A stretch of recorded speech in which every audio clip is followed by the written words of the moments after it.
Bonjour amis traders, comment allez-vous? C'est Jérôme Chauvin, bienvenue dans cette nouvelle vidéo.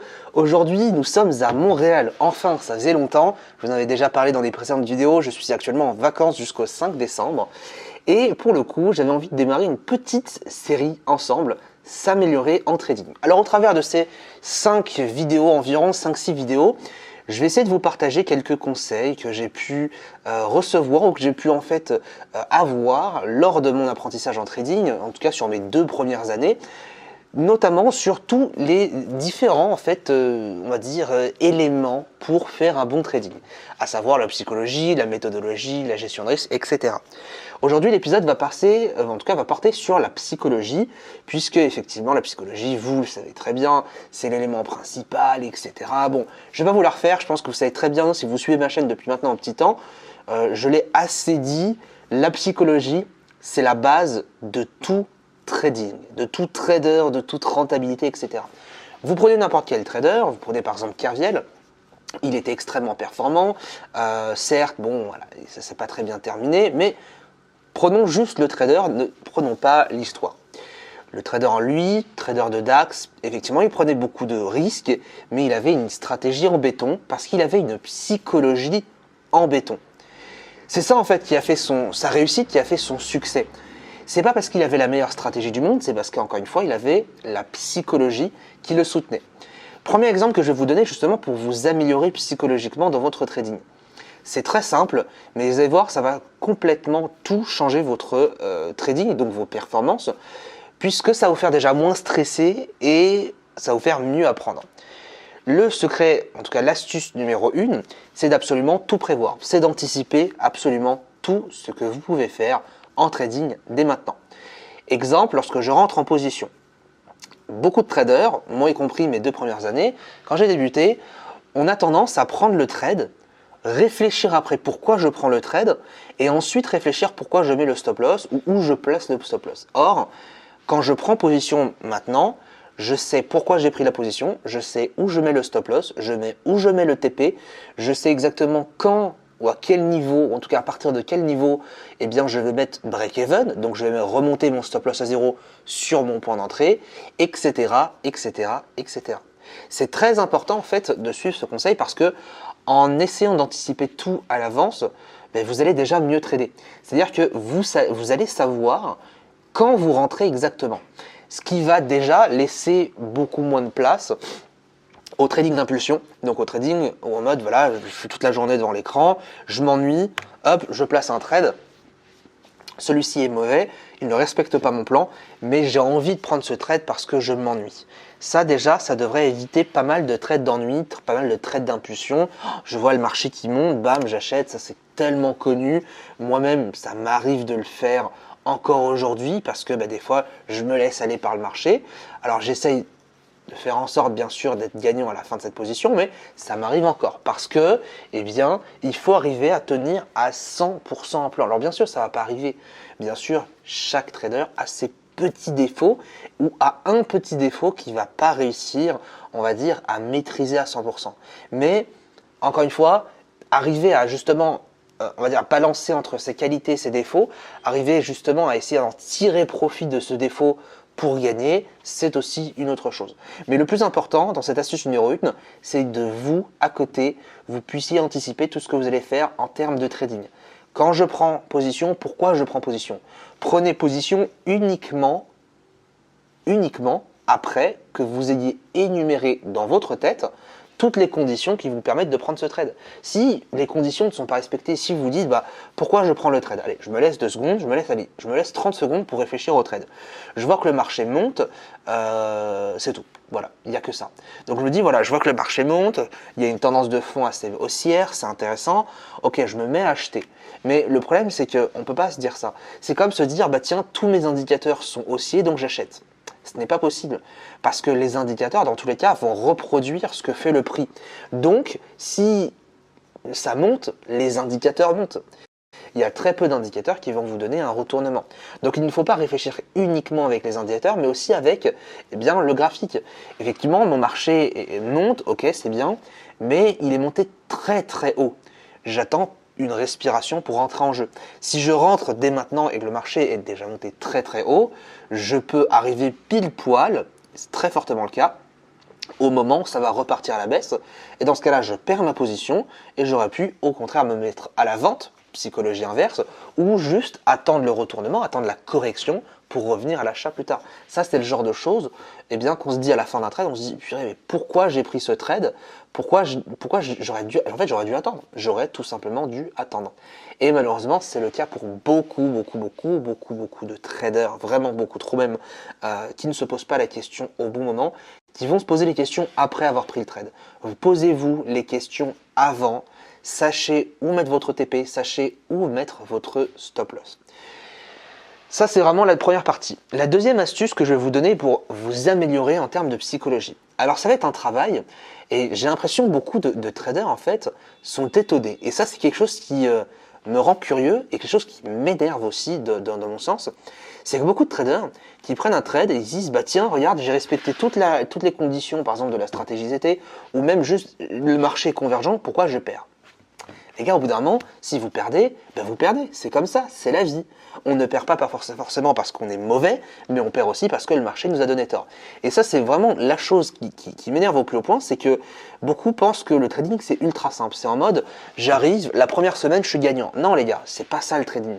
Le trading, et afin vraiment changer cette mentalité, c'est un métier. Ce n'est pas un passe-temps, ce n'est pas un loisir, ça peut l'être, mais le trading, si on veut le faire sérieusement, c'est un métier. Qui dit métier dit quoi? Dit aussi beaucoup d'heures passées devant l'écran, puisque c'est un métier qui se fait devant l'écran. Ça dit aussi beaucoup d'engagement, des sacrifices, mais surtout du travail. Beaucoup pensent que c'est bon, alors je vais étudier la formation 1 heure tous les jours, ou même peu importe mon école ou celle des autres, ou juste tiens, je vais aller chercher un truc sur internet et c'est bon, je connais tout au trading. Non, c'est pas du tout ça. C'est clairement pas ça.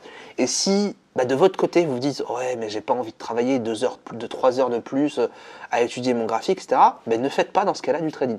Alors je sais que je suis méchant, je suis désolé, c'est sûr, mais vous savez que c'est pénible en fait de voir beaucoup de traders qui perdent alors qu'ils ont un potentiel. J'ai vu beaucoup de personnes qui ont un potentiel vraiment énorme et qui se mettent à perdre parce qu'ils ne sont pas assez patients ou risquent trop.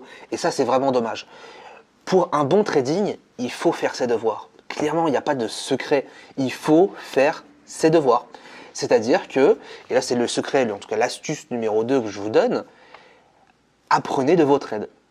J'avais un étudiant qui avait, il me semble, plus de 70 ans justement, qui était venu en journée ICT, et en masterclass, pardon, et cet étudiant m'a étonné parce qu'il était extrêmement organisé. Et c'est cette astuce-là que j'ai envie de vous partager, c'est que cet étudiant-là, il est arrivé, il avait toute une petite paperasse, de petites fiches, et en fait, il avait imprimé tous les trades qu'il a passés, par exemple, donc il était chez IG, donc il a imprimé tous les trades de la journée, de la semaine, etc.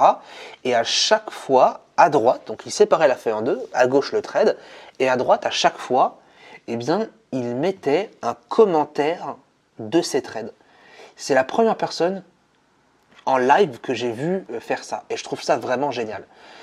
C'est ça l'astuce numéro 2. Prenez le temps à la fin de la semaine d'imprimer vos trades, gagnants ou perdants, peu importe, et vraiment de les commenter, de les décrypter. Vous ne pourrez pas réussir si vous ne faites pas ça. Vous prenez par exemple une interview justement de Benoît Rousseau, très grand trader, grand scalper, qui est à Andorre, qui disait avant de gagner, et donc déjà il a mis des années avant de vraiment gagner, comme il fait aujourd'hui, mais avant de gagner, il a dit qu'il faisait énormément, en tout cas qu'il a fait énormément de backtest, c'est-à-dire qu'il est revenu tellement loin dans le passé, mais tellement souvent qu'il regardait un petit peu comment le cours réagissait par rapport. Donc lui, il a notamment l'habitude de trader avec les points pivots, on le voit dans ses vidéos. Il a eu beaucoup d'exercices à voir comment le marché se comportait à l'arrivée de tels points pivots, du support 1, du support 2 journalier, du support 1 hebdomadaire, du pivot mensuel, etc. Il a pris énormément de temps pour s'auto-former justement et voir les réactions du cours pour sa stratégie. Et bien là, c'est exactement pareil ce que je vous demande de faire. Prenez une fiche, séparez-la en 2, voire même en 10, parce que vous pouvez mettre plusieurs choses, et essayez de comprendre vos trades. Pourquoi j'ai pris ce trade? Sur quelle stratégie tient le trade? Quel est mon risque de ma position? Quel est mon ratio? Et vraiment, faites cet exercice-là parce que vous allez comprendre clairement que la règle des 80-20 s'implique. 80% de vos trades ne seront pas suffisants pour réussir à faire une bonne performance. Seulement 20%, ou alors 70-30, comme vous voulez, seulement 20 ou 30% de vos trades vont réellement vous donner votre performance mensuelle. Donc, au lieu justement d'enchaîner encore des trades comme ça, prenez votre fiche, prenez votre résumé de la semaine et essayez de commenter pourquoi vous avez pris ce trade, etc., etc., etc. On aura peut-être l'occasion de le faire un peu plus tard ensemble. Je vais vous prendre une fiche de mes trades à moi et je vais les commenter avec vous. Comme ça, vous allez pouvoir comprendre un petit peu comment je vois les choses. Mais c'est super important de faire ça parce que vraiment, vous allez pouvoir apprendre de vos erreurs. Même un trade gagnant, on peut en apprendre. Et ça, j'ai l'impression qu'on sous-estime beaucoup, beaucoup, beaucoup trop la puissance en fait de l'auto-apprentissage. Parce que c'est bien de se faire former dans une école, c'est bien d'acheter une formation chez tel, un tel, etc. Mais à côté, une formation vous donne les clés en main pour réussir, mais c'est à vous après d'aller ouvrir les bonnes portes. Moi, je considère qu'une formation, en tout cas une bonne formation, vous donne une clé et vous avez 10 portes. Et à vous ensuite d'ouvrir la bonne porte pour aller au bon endroit. La formation ne vous donne pas une clé et une porte. C'est impossible. Une formation vous donne vraiment une ligne directive et c'est à vous justement de fournir un maximum de travail pour réussir. C'est sûr que la différence entre deux étudiants va être la quantité de travail qu'elle peut faire en amont.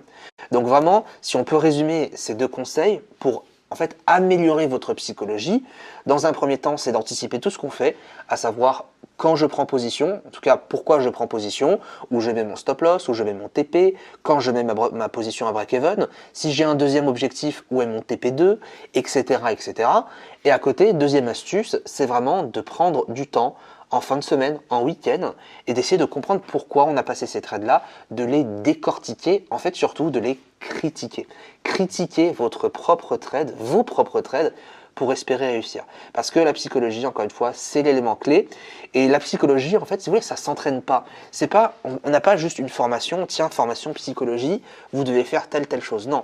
La psychologie, si vous voulez, pour moi, ça s'apprend, en fait, ça s'auto-apprend en fonction de son trading. Si vous avez une stratégie qui ne tient pas la route, vous ne savez pas pourquoi vous tradez, un coup vous tradez avec telle stratégie, telle stratégie, telle stratégie, la psychologie, vous ne l'aurez pas. C'est aussi simple que ça. Par contre, si vous arrivez à respecter votre gestion de risque, imaginons je risque 0,5% tout le temps. 0,5%, à chaque fois, je calcule mes lots avec ma fiche, je fais mon calcul, donc montant investi divisé par valeur du PIB divisé par stop loss, donc ça c'est mon calcul pour calculer mon lot. Je sais exactement où sont mes stop loss parce que j'ai un stop loss fixe, etc. Tout ça, ça va vous aider en faire psychologiquement. Ça va vous dire, ok, c'est bon, je sais comment je trade, je fais ça, je fais ça. Il n'y a plus de surprise en fait. La seule surprise que vous allez avoir, c'est le marché, forcément. Si le marché explose à la hausse ou le marché explose à la baisse au moment où vous prenez position. Ça, c'est la seule surprise que vous allez avoir. Parce que sinon, il n'y a aucune surprise. Vous savez à chaque fois où vous mettez vos niveaux et vous savez qu'est-ce qui n'a pas été dans votre trade après parce que vous l'avez critiqué, parce que vous avez pris du recul. Si vous faites ça, progressivement, semaine après semaine, ça par contre, je peux vous garantir que vous verrez du résultat, vous verrez du changement. Pourquoi je peux vous garantir ça? Parce qu'encore une fois, vous aurez pris ce temps pour vous, pour votre trading, et vous aurez pris ce temps justement pour en fait prendre du recul et essayer de mieux comprendre comment vous tradez. Si on peut garantir cette chose-là, c'est uniquement justement parce que vous avez cette volonté de réussir et vous avez cette volonté de progresser. Et si vous avez cette volonté de progresser, eh bien vous progresserez à très sûrement. Tout simplement, très sûrement vous progresserez parce que vous avez la niaque, parce que vous avez ce petit truc qui fait que eh bien, vous êtes motivé. J'espère en tout cas que ce premier épisode vous aura plu. On parle vraiment de toute la psychologie. Je ne rentre pas tout le temps dans les détails à 100%, je réserve d'autres sujets dans d'autres vidéos, mais c'est vrai que la psychologie, il ne faut surtout pas la sous-estimer. Et si vous avez l'occasion de lire des livres, si vous avez l'occasion de passer du temps devant le graphique, passez-y. Pour moi, la meilleure façon d'étudier la psychologie, en tout cas d'améliorer sa psychologie, c'est de bouffer du graphe. Rien de plus. Bouffer du graphe, ça veut dire rester devant l'ordi et essayer de comprendre pourquoi le marché tape à tel niveau, pourquoi j'ai tel niveau qu'il y a, etc., etc. Faites marcher votre cerveau en mode essayer de comprendre comment le marché fonctionne. Essayer de voir un petit peu comment le marché fonctionne sur tel niveau, etc. C'est ce que j'ai fait durant ces dernières années. J'essaie vraiment de comprendre pourquoi le marché bute à tel niveau, quel est le comportement du marché lorsque vous avez une bougie énormément rouge, par exemple, sur un pivot mensuel, et que le marché tout d'un coup se remet à monter. Vous avez le marché, ça se ressent. C'est pas pour rien qu'en live, des fois, je vous dis, ok, là, je pense que ça va exploser. Et comme par hasard, ça explose quelques secondes après. Parce que c'est du ressenti. Parce que ça vient avec l'expérience. Tout simplement. J'espère que cette vidéo vous aura plu. On se retrouve dans une prochaine vidéo sur s'améliorer en trading. Très bonne journée à tous et à bientôt.